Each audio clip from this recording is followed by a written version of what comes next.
Hello, you are watching Inspired Humboldt, where we shed light on local people who are uplifting the community through creativity, consciousness raising, and holistic healing.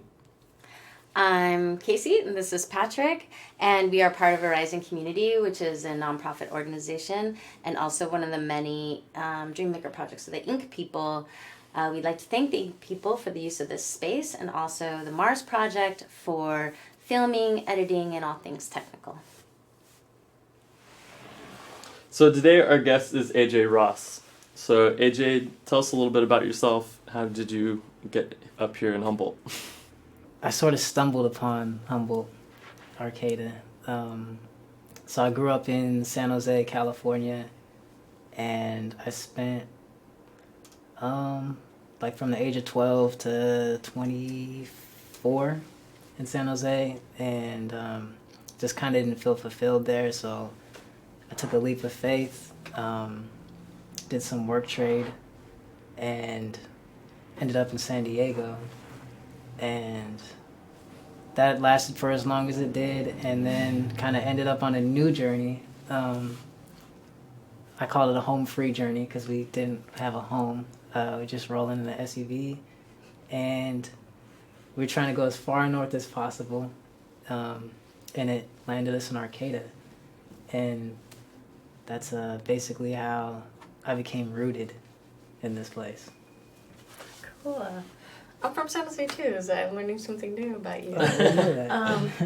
I've taken your yoga classes before, and they're unique. Can you tell us a little bit more about what Kemetic Yoga is and how you got into it? So Kemetic Yoga is, it's kind of making that so long-winded. Kemetic Yoga is ancient Egyptian yoga, and from the perspective of Kemetic Yoga, ancient Kemet is highlighted as being an African civilization from its inception, and so there's a recognition of the commonality in some of the modern or older African traditions that exist and the ancient tradition of Kemet. So we could see the parallels between Ifa, for example, and the Kemetic culture. And it was designed actually to create that sense of connection with the African American, yoga practitioner. And the way that I've been taught from my teacher specifically, who so happens to be like one of the most senior teachers of Kemetic Yoga, he teaches the yoga skills method. So he's gathered elements from just yoga in general that he finds to be connected and most beneficial. Some of those are like rule of four breathing, what he calls geometric progression, tongue connection, also known as Kichari Mudra. And he also has implemented sort of a variation of the microcosmic orbit meditation. So all of those elements get put into this one practice. And from my experience and from the experience of people that I've taught, they say that it's a lot slower. And today I was actually teaching and was told that it sort of like had this feeling of being more open to being gentle. Like, because some yoga classes, especially if there's some advanced students in the class, can make you feel kind of like I have to force myself into this pose, and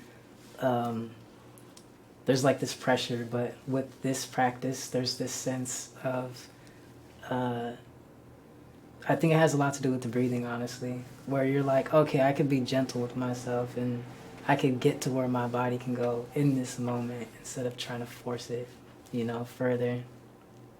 And we tie in what's called the Necheru, or the ancient divinities of Kemet into the practice. So it has a way of making it even more powerful and significant.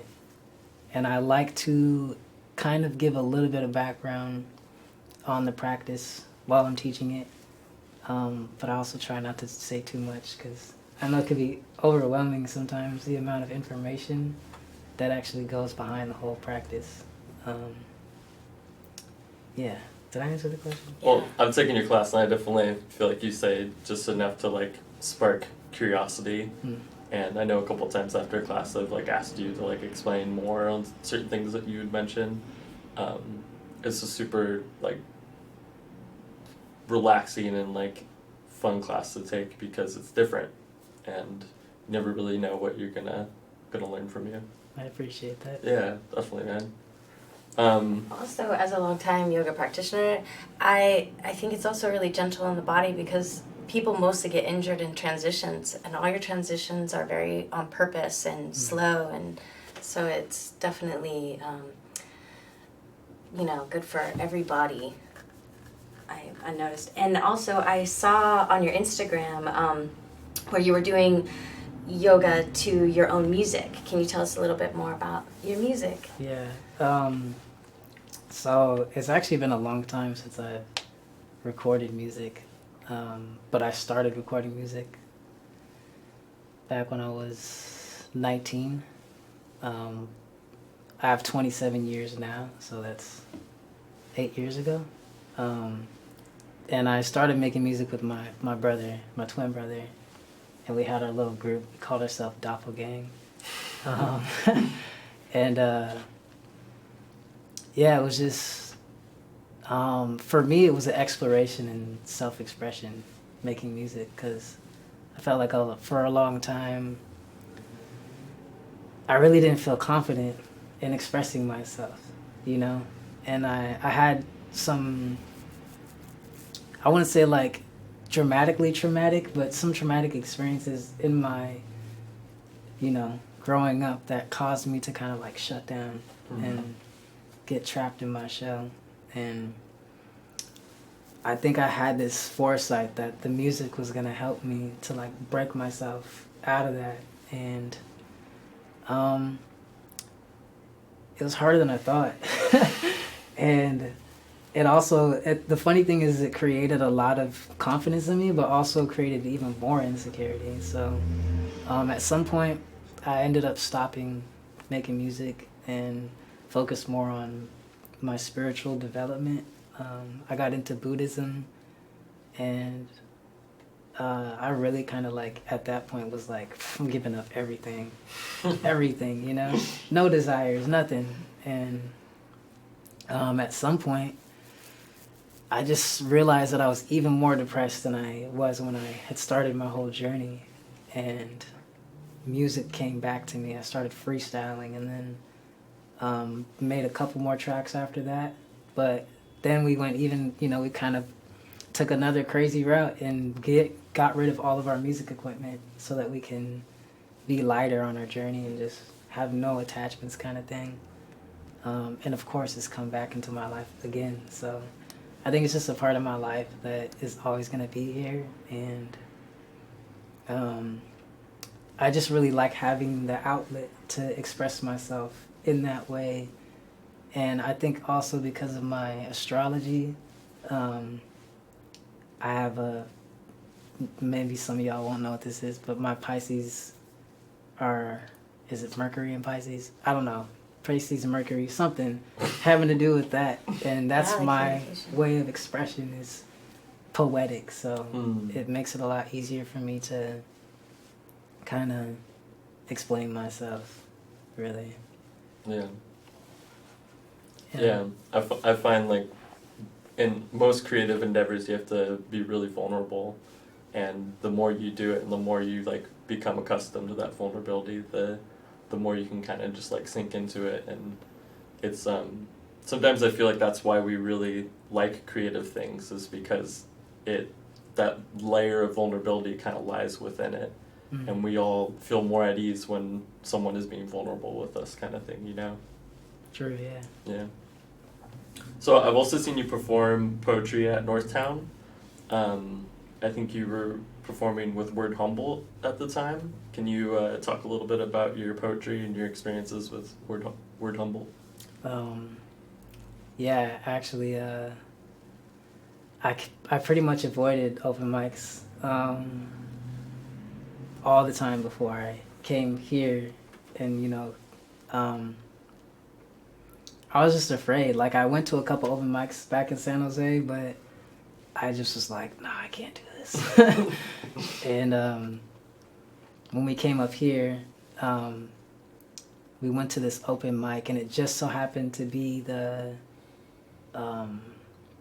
Black Humboldt feature. So, going from San Jose, which is really diverse, it's more diverse, and up here was kind of a shock for me, the lack of diversity. But stepping right in when I came here to a space that was kind of like more exclusive to the BIPOC community made me feel like, okay, there's a place for this here, because I felt like there's an energy to this place that was really inviting and welcoming to me, but I wasn't seeing myself represented in the spaces that I was in, so it was kind of discouraging. But that really kind of sparked a light in me, and then seeing what people can do with their words when they were up there speaking, I was like, I got some words, like I could go up there. And eventually I got the courage to just go up there and do it, and I was terrified. And I think I was terrified. I still get kind of, I'm actually trying to switch that. I get really excited, like the excitement is a lot. And I kind of got really, the word that's coming to me is not a good word, but I'm using it anyways. I kind of felt addicted, to the sensation of being able to open myself in front of people, and even sometimes embarrass myself. But like, just, I could see how it really would lighten other people up and inspire other people to go and share. And yeah, it's been a really revolutionary experience for me to be involved in the open mic community. And I actually even went with them to a regional poetry slam that was in Portland. So that was my first time being in a slam poetry, competition. So just so many new experiences, and it really reintroduced me back into, I'd say, my lyricism, because sometimes I write to a beat, sometimes I don't, but either way I'm still pretty much rapping, either way, but it really just opened my world up. Do you know if Word Humboldt's gonna start doing events again or come back? Yeah, actually, on the 24th, which I think is next Saturday. Oh, cool. They're gonna be at the park in that little area. Mm-hmm. So that's April 24th at the community park? Yeah, and I'm not sure what the timing is yet. Arcade. But, it's 3 p.m. It starts at 3 p.m. Great. Cool. Yeah. Who inspires you and what keeps you motivated, and maybe if you want to talk a little bit about goals or visions or that you have? There's several people that inspire me. I would definitely say my brother is he really inspires me, and y'all inspire me. And I would say that the most kind of relevant right now is my partner. My partner, she's inspired me in ways that I didn't even know I needed, kind of thing. Like, she really has developed an abundance mindset, and like been able to break away from basically the lack mentality. And that's something that I've really been working on, developing more of an abundance mindset, and seeing the way that she does it, has helped me to move towards that direction. And What was the second part of that question? I think I was going to try to tie it in. If you have like any specific goals or visions. Or Yeah, I have. Like my big vision is to own land, either somewhere here in somewhere warm, honestly. So it might have to be like more down south or in another country, maybe like South America or something like that. But I want to own some land, and be able to have like family and friends and close people maybe living with us on the property, like community style, and have our own food, be able to produce our own food, and support ourselves with whatever it is that is our passion, you know, and at the same time be able to give back to the community that we're in, you know, and yeah, just kind of get back to that state of village type, community type living, and like inspire the world to move in that direction, you know, instead of becoming more divided and more separated. And that's my big vision. I just want to make that like, you know, a worldwide thing instead of something that we experience in like, you know, a small part. But and of course to continue to grow in my offers when it comes to yoga, and I want to have an album. That'd be dope. Yeah. Especially one with my brother. Whole bunch of poetry books. Yeah, that's where I'm going. I love that. How can people connect with you? Instagram is probably the best way. Yeah. and your classes, like, are you having them now every Saturday? Yeah, every Saturday until May. I think it's May 11th. Actually, it might be basically on May 12th. May 12th is the last day that HC Bama is gonna be offering their classes and stuff. So whatever that Saturday happens to fall on, that will be my last day of teaching with them. But I'm also teaching every Sunday at the park as well. So both days at noon? Mm-hmm. Both days at noon. In the bottom field of the Arcata Community Forest. Right, 14th and Union. Yeah. Mm-hmm. Cool. And are you still doing online classes or?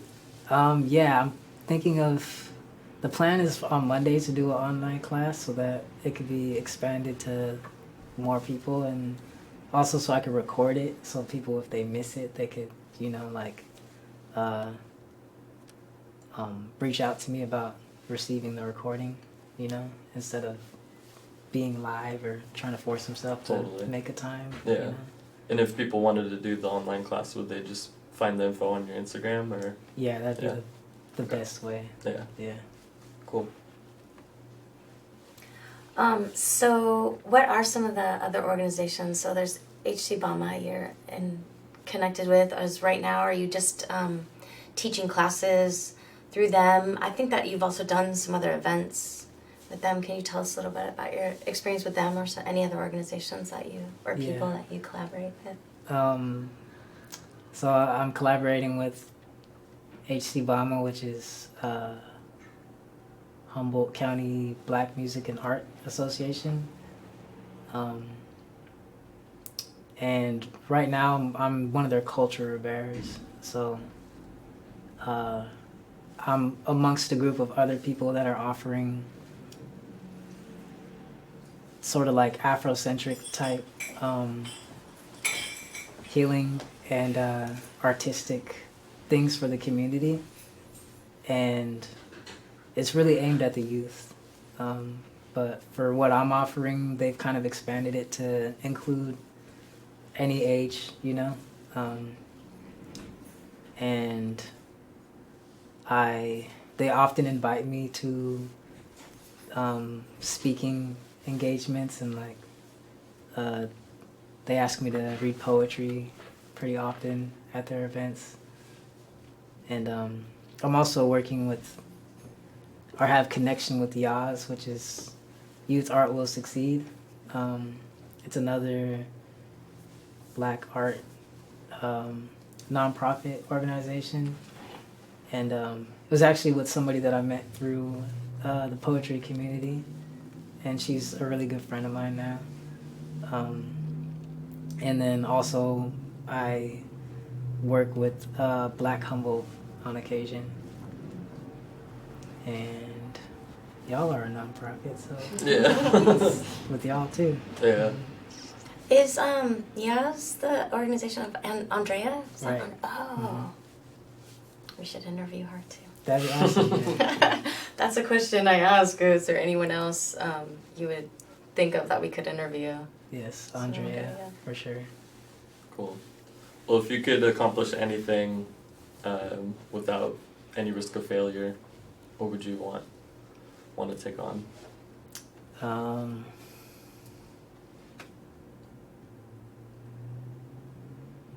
I want to transform the world through my own example.